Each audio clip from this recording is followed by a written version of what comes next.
welcome to In Focus by Seven Wonders. Today on the show, we have Ryan O'Connor talking about how he's built his brand Growthable, which helps agency owners and folks looking to build their brand through specific software GoHighLevel, but also talking about just general marketing principles and tactics to tell your story better. So thanks for coming on the show, Ryan. Hey, Stephen. Hey, Michael. Nice to see you guys again. Thanks for having me. Absolutely. So we will dive right into it. Growthable's established itself as a go-to resource for high-level agency owners. Could you describe a little bit about what high level is, but also talk to us a little bit about how you approach building your own brand and how you got into this niche as you've been expanding with Growthable? So let's start with what is high level, and it's very commonly referred to as Go High Level because that's the domain that they picked, which is an interesting story in and of itself. The best way to describe it is it's an all-in-one sales and marketing platform. Platform's the key word to use there because they don't create the software with the end user in mind. They create the software with digital agencies, marketing agencies, social media marketing agencies, and all digital agencies in mind. High levels, it's your business processes, it's your customers' user experience, it's how you deliver outcomes on. 5 years old, it's an organization that I've built my business around it. Like I'm clearly kind of betting big on the success of high level kind of becoming ubiquitous for sales and marketing organizations across the world. That's essentially what high level is, or Go High Level. Awesome. And could you tell us a little bit about what you do exactly for high level? Yeah. The best way to think about it, right, is like if there's a platform like WordPress, right, and that's open source, right? So anyone can take a word, can deliver specific outcomes for a specific niche that they work in. Let's say I am positioning myself as a digital agency to serve chiropractors, right? Exclusively, I want to serve chiropractors. The intellectual property that I've built around my systems belongs to me, and all I want to do is deliver that through technology. And basically, High Level allows you to take their platform, build on top of it, and extend it beyond what's just coming out of the box. Similar to getting a plugin for WordPress, right? You can install WordPress and then 5 minutes later, you can have 3 plugins. My company, Growthable, is probably considered a plugin if you want to use the same analogy, in that there is a platform that exists. It can do literally an infinite number of things and it can be extended an infinite number of ways. But the professionals, they don't necessarily want to understand the intricacies, I guess, of required because it is most closely like the way I would describe it is we don't want you to be an expert. We are already the experts. Let us show you essentially like how to get from A to B. And that could be how to get new clients, and predominantly, like when you actually have those clients, predominantly what we do is we plug ourselves into that organization as the customer success team. Okay. So again, what is symptomatic of high level building a platform and not building a piece of software for the end user is they literally cannot support their end users because the end user doesn't know that it's high level. Just like when you go to WordPress and you go to suchandsuch.com to get your haircut, you don't think, oh, I might reach out to WordPress support because the website's not working. You just don't know. You want to go to the person that created the website and say, hey, the website's not working. So in a similar thing, High Level allows you to white label it, put your own branding on it, and basically become your own organization, which means you need a solution if you've got 10, 20, 30, 40 customers logging in every day, wanting to know how on earth they're going to use this software that you've given them. And so we provide 24/7 support. We onboard them. We provide educational material. We provide courses, and all of these things you would think are very, very easy to create. But in fact, they're very difficult because we have to invent the educational material and make sure that it's branded to our client's brand, not High Level's brand. And we have to do that for every client we have. Awesome. And white label support. Yeah. Yeah. Ryan, when you're thinking about outside of the high level ecosystem, just what you know from a marketing standpoint, this show is about like storytelling or like how to brand oneself in a way that can help grow your organization.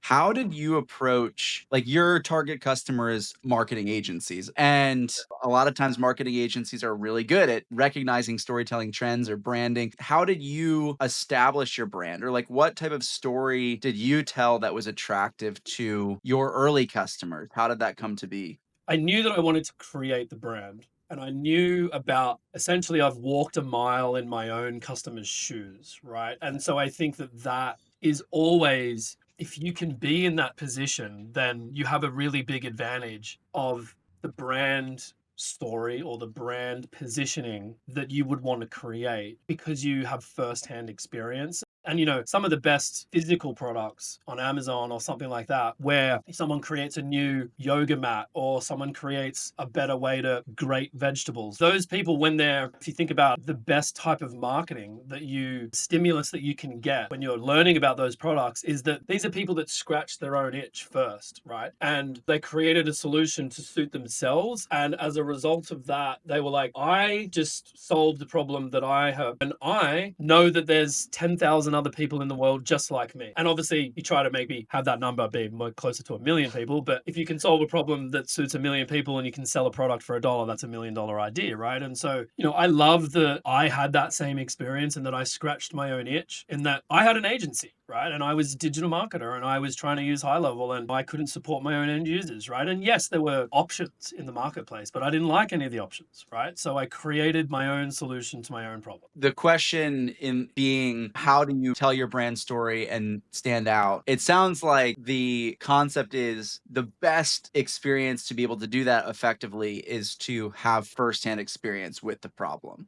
and like have solved the problem, which I think is an important thing to recall and remember, because we've developed products that we thought would be slam dunks, but we had like no knowledge of what our customer actually wanted. Like we were trying to shoehorn in this idealized version of what we thought that they wanted. But it's just an interesting point that you're saying the way to combat that is to fully realize what the problem is by going through it yourself. Having subject matter expertise, like a lot of subject matter expertise, and the broader market that's your market in the middle there, where you know more about how to apply innovation to the problem. I don't just go and say to my customers, hey, this horse is slow, what would you do? And they're like, make the horse go faster, right? Like that doesn't lead to the car. That just leads to incremental improvements over time. It doesn't go from BlackBerry to iPhone. It goes from iPhone 1 to iPhone 16. Do you know what I mean?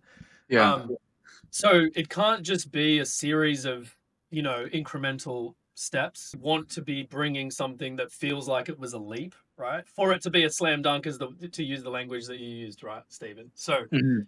um, yeah, I think that I try to, at least, because I go on a lot of shows and this sort of thing, and that's really just about building. And that's why I just do every single show that I possibly can, because like I would say at least 50% of the people that I speak to in our sales pipeline, they're like, oh, was just listening to some podcasts and then I started listening to you and, I liked what you had to say or whatever, right? And so to go from kind of your question to try and give you an answer, I deliberately try to be everywhere, but I try to always stay my authentic self in every conversation that I have, knowing that my story is going to resonate with some sample of people and it's not going to resonate with 80%. And, they were like, what do you want the title of the YouTube video to be, right? And I was like, I want you to call it Customer Success as a Service for High-Level Agency. And knowing that the established kind of lexicon around what I do is support. And for me, I was like, no, support's lame. Like, who cares about support, right? No one cares about support. Anyone can do support. And I felt like support is a commodity and it's a zero-sum game. Like, it's a race to the bottom. But if you talk about customer success, that means something different to everyone. And often people are like coming into this software world and they don't even know what customer success is. And so it's intriguing. They say, what do you mean customer success? That's a fancy way of describing support. And you're like, yes, it is, because this is how we think about support. It's more than just support. It's customer success, right?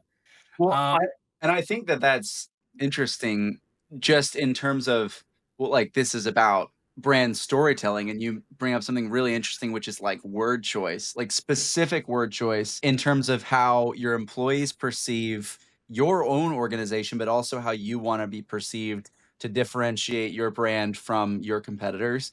That's really interesting. Like success is something that your prospective clients will essentially infer what the best version of is for them, versus support is the nuts and bolts and it's somewhat boring. Like that's a really interesting insight. In making that word choice, have you seen a market difference? Like has that something that has worked well? yeah, I mean, look, I haven't been on every sales call, but I've been on a lot. It is a frequently brought up point of why they, the customers will say to me, the reason that we're talking today, Ryan, is I watched a little podcast about you, or I saw this interview, or I saw this clip, and you kept on talking about it's customer success, it's not support. And that really resonated with me. And that's why we're talking today, right? And it's like, boom. Now you can type into Google, how do I do something with high level? And you know how it gives you the answer to things rather than going to the website?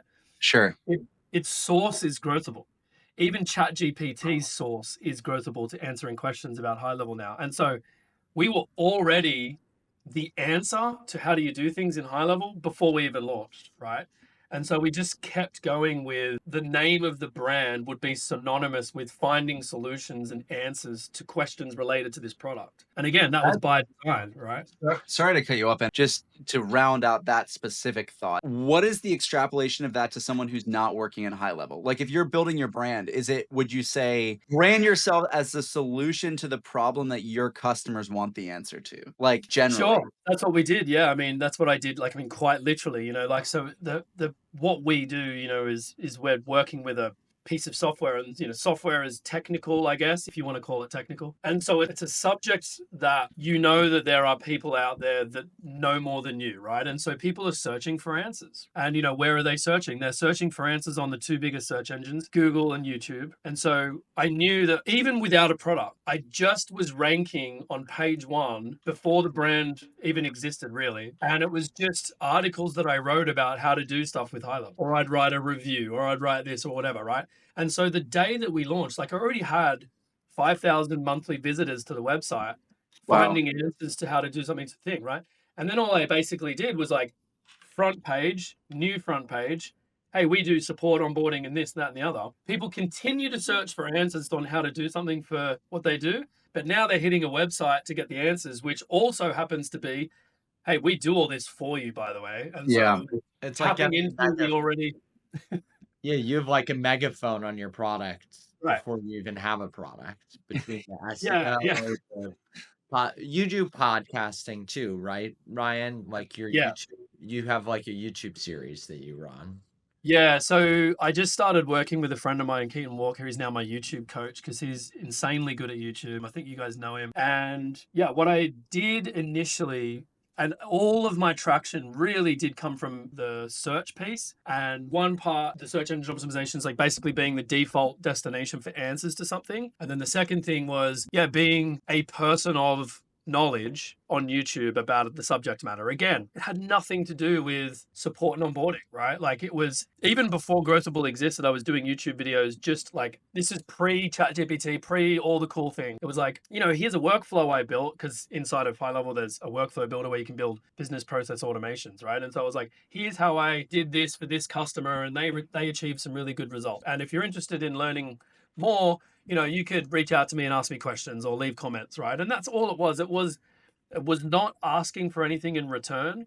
You're providing valuable insights and information on a subject for nothing, for no benefit other than, hey, that guy knew the answer. Great. And so that was all also quite by design and quite deliberate, right? It was like, let's have a YouTube channel, let's do a YouTube series. And this was at a time that I was competing with guys who were getting like 10,000 subscribers and every week they were like, oh, 15,000, 20,000. Like I only still have 2,500 subscribers, like nothing. I'm so small time, it's not even funny. However, so many conversations that I've had over the last like 2 years, like people have watched my YouTube and it's hard to do attribution. And if we're really all hardcore marketers, we like to use the data and use the attribution models to get very specific on what's working. But just like putting up a billboard, you can't attribute the brand equity that a billboard does for your brand because it's really hard to measure because people driving past, you can't measure that, but that you're having an impact. You just don't see the results until it's like 6, 12 months down the line, but the results do come. My recommendation is like, if you're going to do something like that, just commit to it and make sure you do it consistently. Don't just do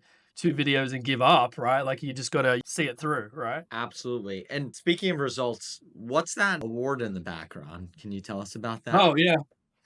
So that's the 2023 award. I was just given my 2024 award qualification, I should say. It's not the Emmys, not like you guys.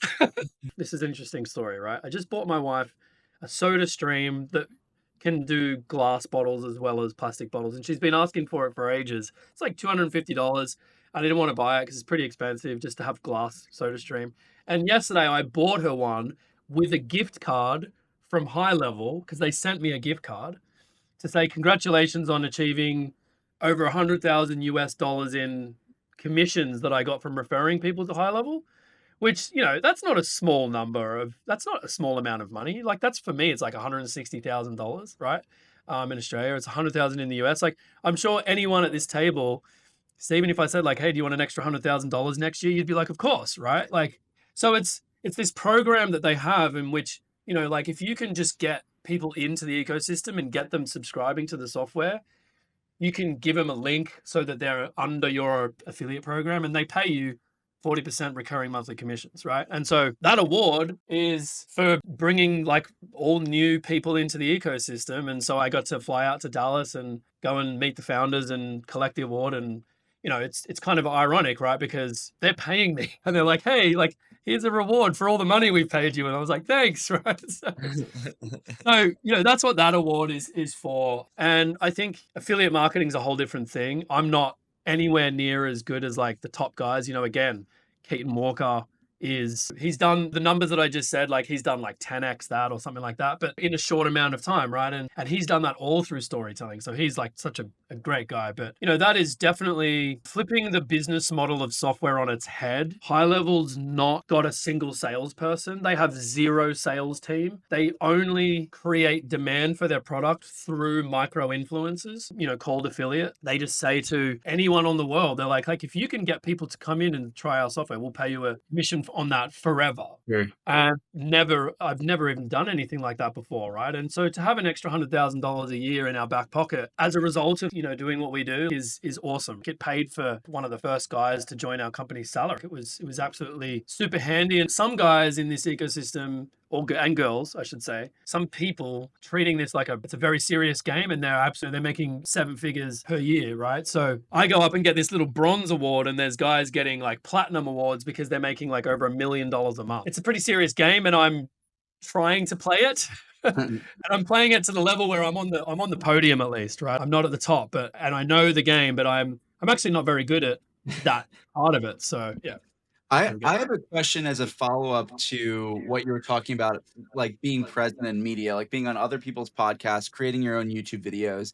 I subscribe, Brian, to your newsletter. Like and a lot of times you're sending out existing videos that you've created or just updates, product update, like just general information. How important is it, not even necessarily for agency owners, but just generally people that their value is in their thought or their like strategic advice for their clients? How important is it to be present across these platforms, either via YouTube video content, podcast, newsletter, things like that? Yeah, look, I think this is obviously just subjective, right? This is my opinion. What I've learned from working with people like Keaton Walker is that I don't know jack. I'm so terrible at my job, right? That I wish I could just like give him the keys to my company and be like, here you go, run my company for a bit. But it's been refreshing to not know anything. But what I do know is that my opinion on this is like from a consumer behavior point of view, right? Like if we just think about the theory around consumer behavior, even in B2B, the convergence of the consumer world has met the enterprise world when we think about software, right? So I can only really talk about someone wanting to buy a piece of software.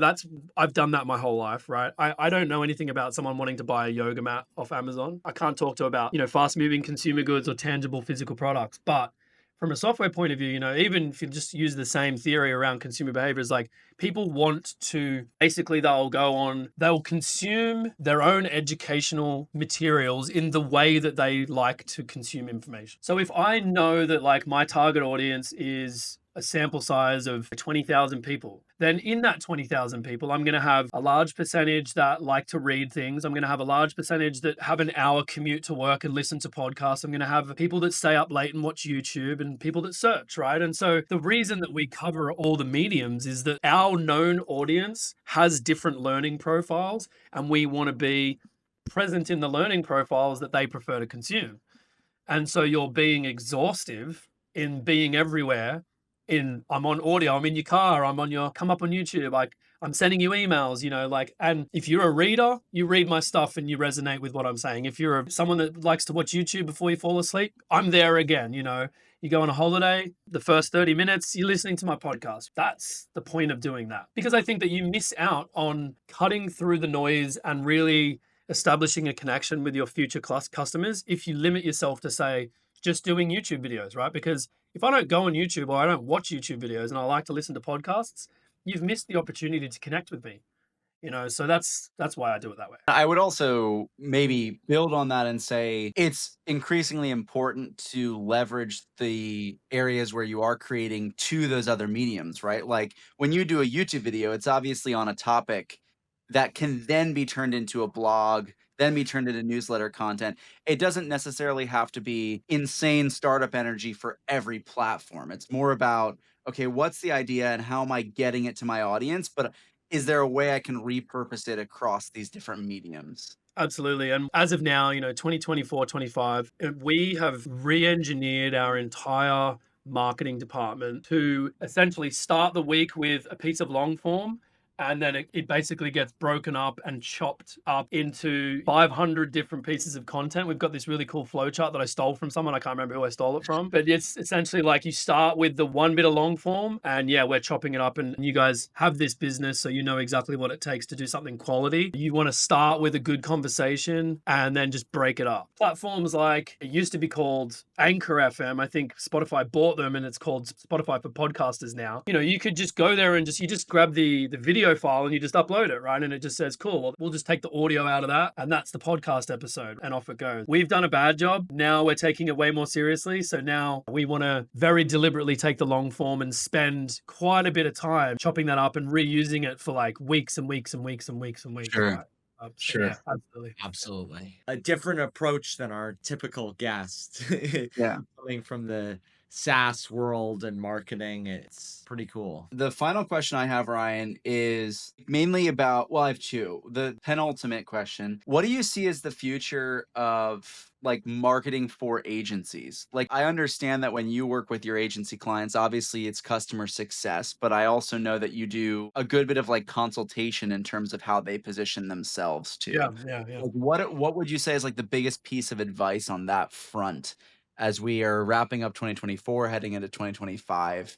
Is there something that you think is top of mind as the year turns over? Yes. I mean, there's a couple of themes coming up to the surface. AI is obviously big. The use case of AI in marketing at the top of the funnel, there's always been some solutions to it. There's always been a generic way to create something using like the large language models, like ChatGPT and whatever the other ones are called. But all of those things need is domain expertise. ChatGPT it knows a lot about a lot of stuff, but it's not an expert in any one thing, right? And in order to really take it to the next level and for it to become an expert, you need to obviously feed it some information, right? And I think that marketing agencies, a lot of companies can borrow from this playbook, which is from a positioning point of view, marketing agencies can go in and say, like, we help small businesses with their marketing. And the alternative choice that I have, if you say that to me, is there's about 1 billion alternatives. But if you say, we help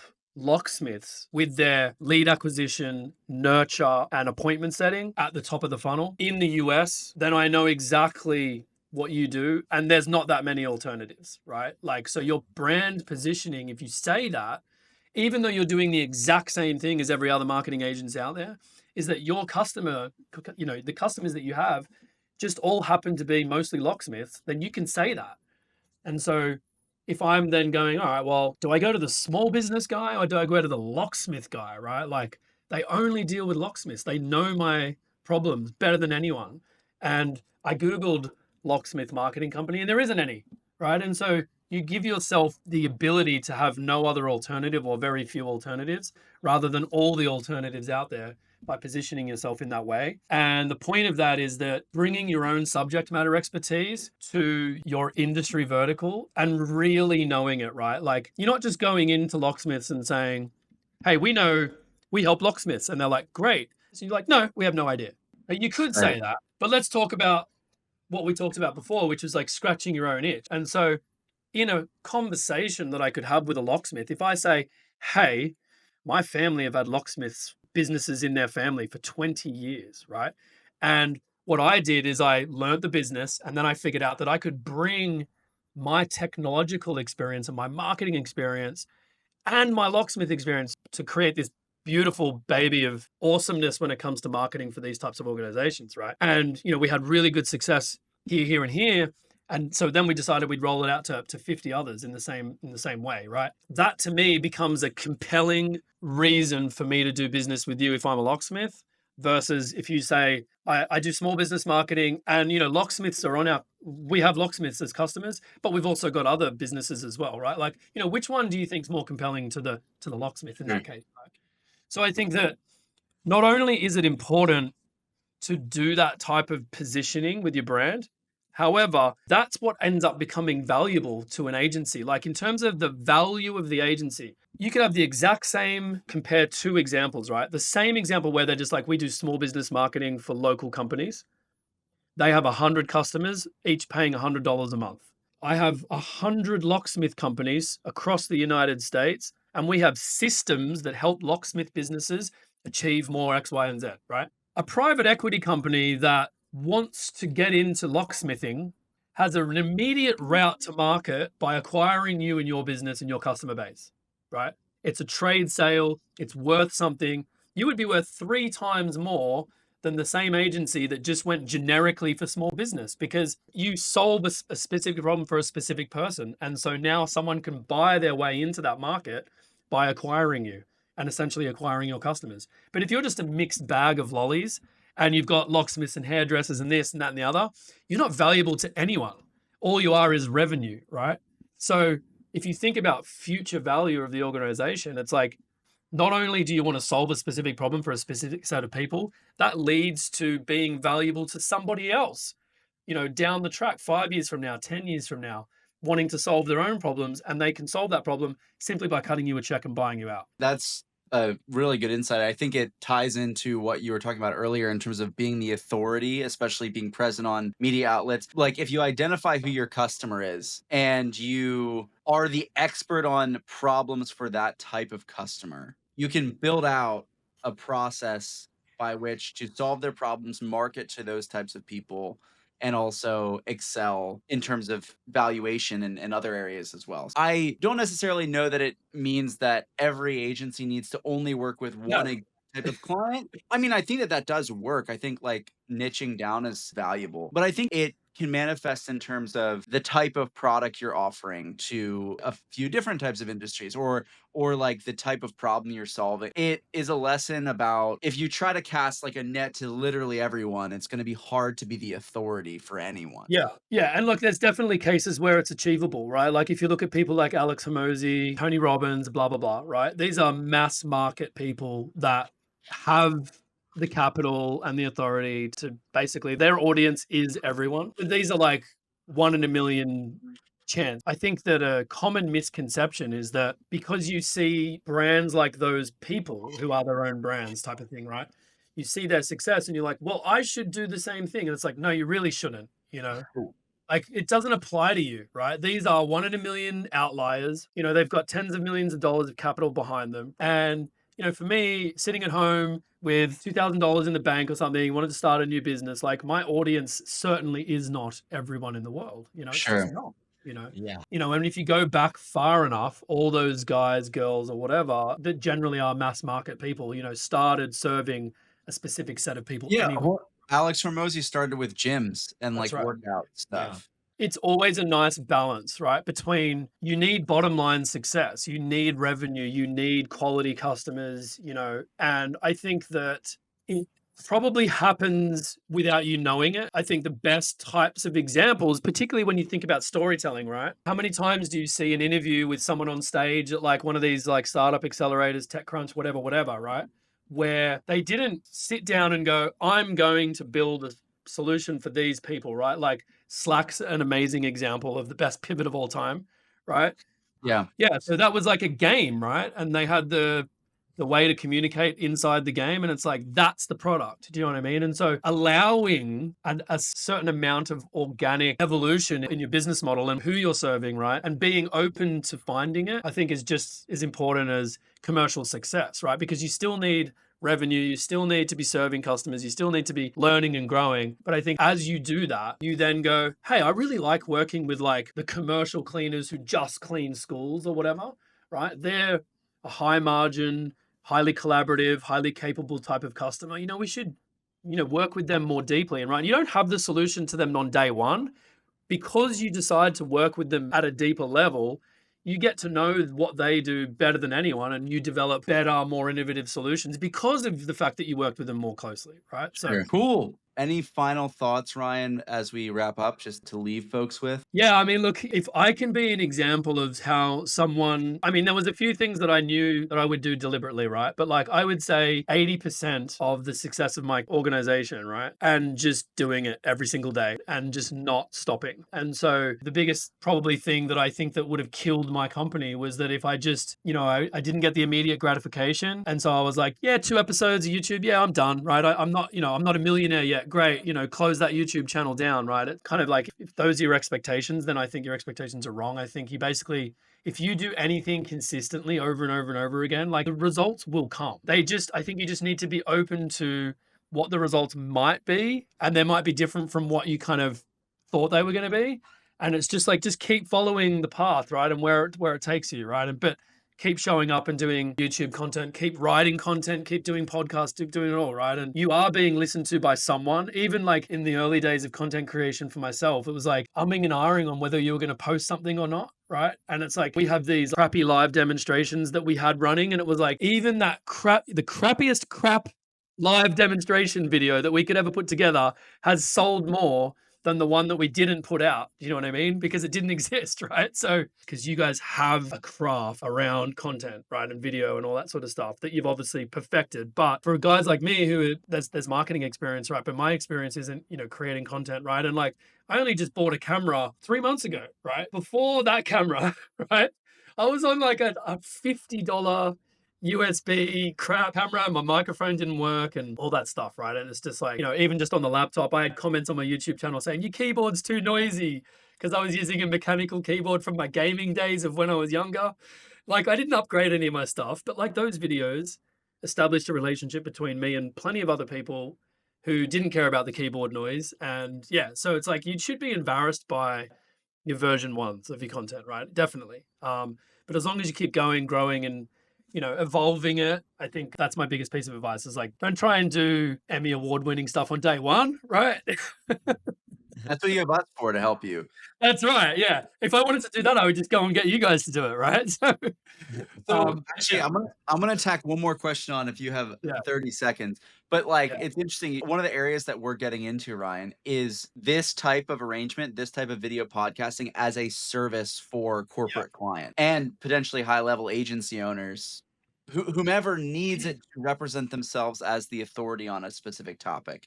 And yeah. we help clients establish themselves as a host, as an authority, help them do the virtual recording, edit the content for them, help them book guests in their network, things like that. And so a lot of what you're saying, as far as the video you don't record gets you or doesn't get you any sales, but the video that you do record, even if it's crappy, does make you visible to your customers. Can you speak on that? Like, how important is that? Honestly, now more than ever, when we think about classic marketing, we think about channels, I suppose, right? And then, digital marketing, you can't say digital marketing anymore, right? Because there's too many subcategories of what digital marketing is now to be all wrapped up into one kind of Sure. classification, right?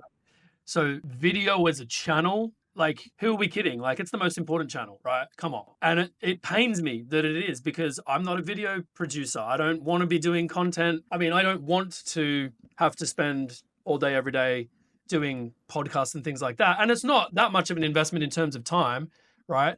But it is necessary, right? Like, if I think you would be kidding yourself to think that you could establish authority without having consistent video format content for your audience, right? People want to watch you, they want to see you, they want to really feel like they know you, right? And like, from a consumer behavior point of view, that's like, again, it's proven so many times again and again.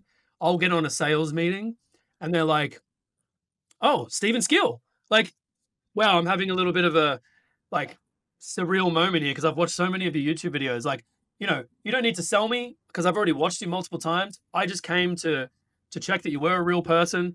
Here's my credit card, go, right? And like that has happened to me 100 times. My name's not Steven, it's Ryan, but like, do you know what I mean? Like they get on and they're like, oh right, it's so weird talking to you live because I've watched you so many times. And I'm like, Yeah, I haven't made that much content, right? yeah. But it's out there, right? So yeah. Well, and a YouTube video on a YouTube channel lasts forever. I mean, That's theoretically right. speaking, so people can Yeah. just find it. Thank you so much for your time, Ryan, especially thousands and thousands of miles away in very different Yeah. time zone.